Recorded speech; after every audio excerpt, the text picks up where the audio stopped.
آج جوان بیٹے سے ماں کہے بیٹا یہ میری دوائیوں کی چٹھی لیتے جا، کالج سے آتے آتے بیٹا میڈیکل سے یہ دوا لے آنا، تو بیٹا جھڑک دیتا ہے میرے پاس فالتو ٹائم نہیں ہے، آج کالج کے بعد دوستوں سے ملنے کا پلان میں نے بنایا، میں جلدی نہیں آؤں گا، رات بہت ہو جائے گی، کسی اور سے منگا لینا، میں نہیں لاتا۔ آج اگر 65-68 سال کا بوڑھا باپ جوان بیٹے سے کہے بیٹا 3 دنوں سے جب شام ہوتی ہے بخار آ جاتا ہے، پتہ نہیں جسم پورا درد کرنے لگتا ہے،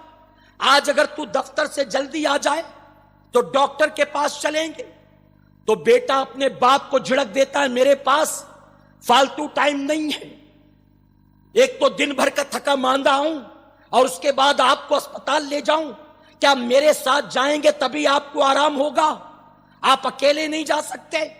آپ امی کو لے کر نہیں جا سکتے، میں دن بھر کا تھکا آؤں گا تو میں آرام کرنا چاہوں گا، میں آپ کے ساتھ ڈاکٹر کے پاس نہیں جاتا۔ اے سرکار مدینہ علیہ الصلوۃ والتسلیم کے پیارے دیوانوں، آج اپنے کڑیل جوان بیٹے سے اگر ماں باپ کوئی کام کہتے ہیں تو بیٹا اکڑ جاتا ہے، بیٹا جھڑک دیتا ہے، اور قربان میرے آقا کی عظمت پر آقا ہمیں پیغام دے رہے ہیں، تمہارا نبی آرام میں نہ ہوتا، تمہارا نبی دنیا کے کسی اور کام میں نہ ہوتا، تمہارا نبی اللہ کی نماز پڑھ رہا ہوتا اور ماں آواز دیتی تو تمہارا نبی ماں کی خدمت میں حاضر ہو جاتا۔ اے مسلمانوں، کیا ہمیں کوئی میسج نہیں ملتا، ہمیں کوئی پیغام نہیں ملتا؟ یاد رکھنا، آج ماں کا سایہ سر پر موجود ہے، تمہیں اس کی عظمت کا اندازہ نہیں ہے، آج باپ تمہاری آنکھوں کے سامنے موجود ہے، تمہیں اس کی عظمت کا اندازہ معلوم نہیں ہے، کل جب ان کا سایہ اٹھے گا تب آپ کو احساس ہوگا۔ اے سرکار مدینہ کے پیارے دیوانوں،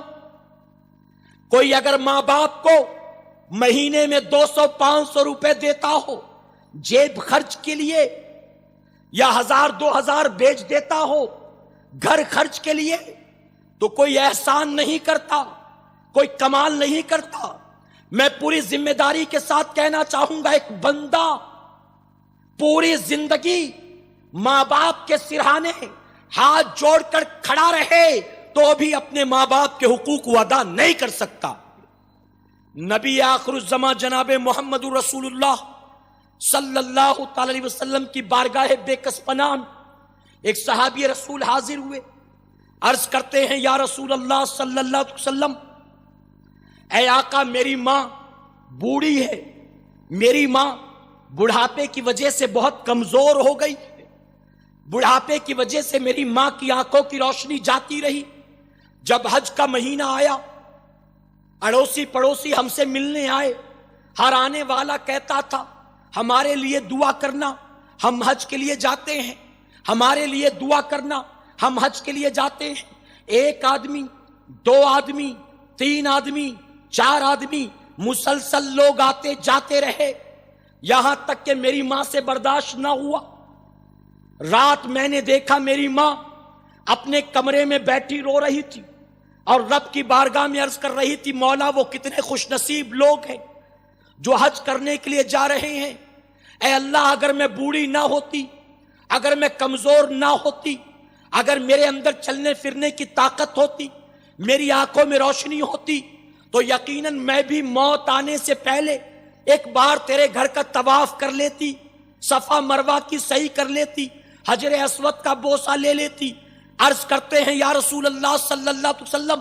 جب میں نے اپنی ماں کو رات کے اندھیرے میں کمرے میں یہ گریو زاری کرتا دیکھا تو میری غیرت نے گوارا نہ کیا، میں نے اسی وقت یہ طے کیا میری ماں بوڑھی ہے تو کیا ہوا، میں تو جوان ہوں، میری ماں کمزور ہے تو کیا ہوا، میں تو طاقتور ہوں، میری ماں نابینا ہے تو کیا ہوا، اللہ نے میری آنکھوں میں تو نور رکھا ہے، میں نے اسی وقت طے کیا میں اپنی ماں کی آخری آرزو کو ضرور پورا کروں گا، اگر مجھے اپنے کاندھے پر بٹھا کر اپنی ماں ماں کو حج کرانا پڑے تو بھی میں اپنی ماں کو حج ضرور کراؤں گا۔ عرض کرتے ہیں یا رسول اللہ صلی اللہ علیہ وسلم، اے آقا جب حج کا مہینہ آیا ہے میں نے اپنی ماں کو اپنے کاندھے پر سوار کیا، مکہ معظمہ کا سفر میں نے طے کیا، زمین کی ریت جو تھی اے آقا صحرا کی ریت جو تھی وہ توے کی طرح تپ رہی تھی، آسمان سے سورج آگ اگلتا تھا، زمین اتنی سخت تھی اس پر گوشت کا ٹکڑا رکھا جاتا وہ بھی جل بھن کر کباب ہو جاتا۔ ایسے تپتے ہوئے صحرا میں اپنی ماں کو کاندھے پر بٹھا کر میں نے پیدل سفر طے کیا، یہاں تک کہ اپنی ماں کو میں نے طواف کعبہ کروایا ہے، حجر اسود کا بوسہ دلایا ہے، صفا مروہ کی صحیح کروائی ہے، مقام ابراہیم پر 2 رکعت نماز پڑھوایا ہے، مینا کی گھاٹیوں میں لے گیا، عرفات کی وادیوں میں لے گیا۔ اے اللہ آقا میں نے اپنی ماں کے حج کے سارے ارکان ادا کروائے اور اس کے بعد اسی طرح اپنے کاندھے پر بٹھا کر اپنی ماں کو میں واپس گھر لے کر آیا ہوں۔ آج آپ کی بارگاہ میں حاضر ہوا یہ جاننے کے لیے کیا یہ جو میں نے کیا اس کے ذریعے میں نے اپنی ماں کے حق کو ادا کر دیا؟ اللہ اکبر۔ رحمت للعالمین آقا کی آنکھوں میں آنسو بھر آتے ہیں۔ آقا فرماتے بس اتنا کر کے تم مجھ سے پوچھتے ہو کہ تم نے اپنی ماں کا حق ادا کر دیا؟ سنو، اگر اللہ تمہیں قیامت تک کی زندگی دے اور تم قیامت تک ہر سال اپنی ماں کو کاندھے پر بٹھا کر اسی طرح لاتے لے جاتے رہو، اسی طرح حج کراتے رہو تو بھی تم اپنی ماں کا حق ادا نہیں کر سکتے ہو۔ البتہ تمہاری پیدائش کے وقت میں تمہاری ماں نے جو جھٹکے برداشت کیے تھے ممکن ہے تم نے اس میں سے ایک جھٹکے کا حق ادا کر دیا ہو۔ اے مسلمانوں ذرا سوچو، اے میری قوم کے نوجوانوں ذرا سوچو، وہ صحابی رسول ہیں جن کو آقا نے آسمان کا ستارہ قرار دے دیا، وہ صحابی رسول ہیں جن کی کامیابی کی ضمانت خود میرے آقا نے دی ہے۔ جب وہ اس طرح سے خدمت کر کے اپنی ماں کے حقوق ادا نہیں کر سکتے، ہم اپنے گریبان میں جا کے کیا ہم نے اپنے ماں باپ کے حقوق ادا کیے؟